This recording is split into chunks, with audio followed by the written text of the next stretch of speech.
How much is a stress responsible for spine related issues? You are always running for something. आपका heart rate बढ़ता है, आपका metabolism quick Correct. होता है, आप छोटी छोटी चीजों पे चिड़चिड़े हो जाते हैं। In medicine we call it as a flight or flee response. Yes, true. सो ही नहीं रहे हो आप, जिसको कहाँ से न्यूट्रिशन मिलेगा। तो सर स्लीप से ही नेक्स्ट क्वेश्चन ये है कि sir how much is a stress responsible for spine related issues after an age? Very very big. मैं मानता हूँ कि अगर मैं हर रोज के 30-35 पेशेंट का आउट पेशेंट क्लिनिक करता हूँ तो उसमें से एटलीस्ट 50% ऐसे हैं जिनको स्ट्रेस इंड्यूस मसल स्पैज्म की वजह से बैक पेन हो रहा है। Stress induce, Yes. Not the posture नहीं है उनका नहीं। तो स्ट्रेस का भी क्या होता है कि हम लोग जब भी मैं किसी को स्ट्रेस का बोलते हैं तो ऐसा नहीं है कि मुझे पैनिक हो रहा है या मुझे कुछ साइकोलॉजिकल प्रॉब्लम है। Stress is you are always running for something, you are matching your deadlines, you are fire fighting, you are not sleeping properly. So body जो है वो perennial kind of an inflamed state में रहता है। Right. Body को recovery का rest ही नहीं मिला, टाइम ही नहीं मिला है। So that is what I mean by stress. So stress वो दिमाग का स्ट्रेस नहीं करे मुझे आज तो बहुत टेंशन हो गया है, I am not talking about that stress.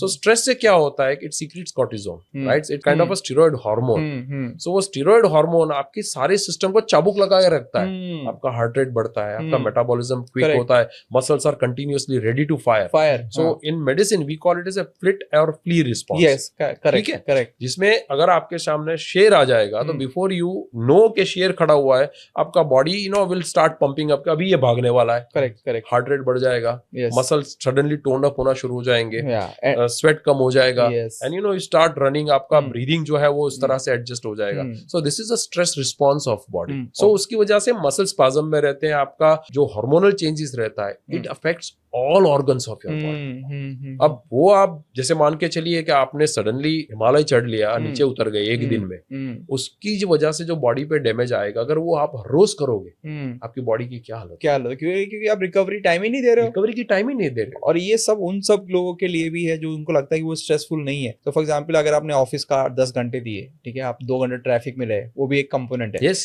And then you come in the home, और फिर आप तुरंत आपने टीवी स्टार्ट किया, फिर रात में मोबाइल देखा, वो सब स्ट्रेस का ही साइकिल है। And commonest symptoms I feel is irritability. आप देखो रोड रेज के क्यों इंसिडेंट्स बढ़ रहे हैं, क्योंकि कहीं ना कहीं everybody is somewhere under perennial you can say a stress condition.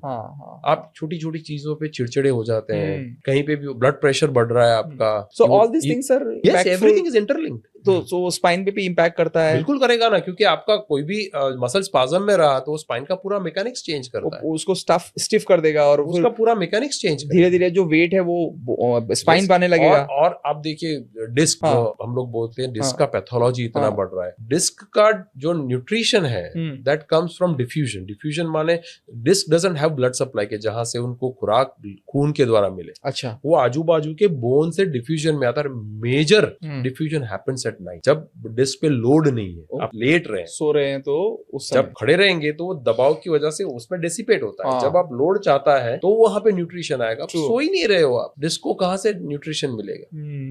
आप बैठ के या तो रील्स देख रहे हैं या कुछ काम कर रहे हैं या कंटिन्यूसली ट्रैवलिंग कर रहे हैं। सो दैट इज व्हाई आप देखिए लंबी ट्रैवलिंग, लंबे स्लीपलेसनेस डे के बाद आपको बैक स्टिफ लगता है और इरिटेबिलिटी बहुत बढ़ जाती है।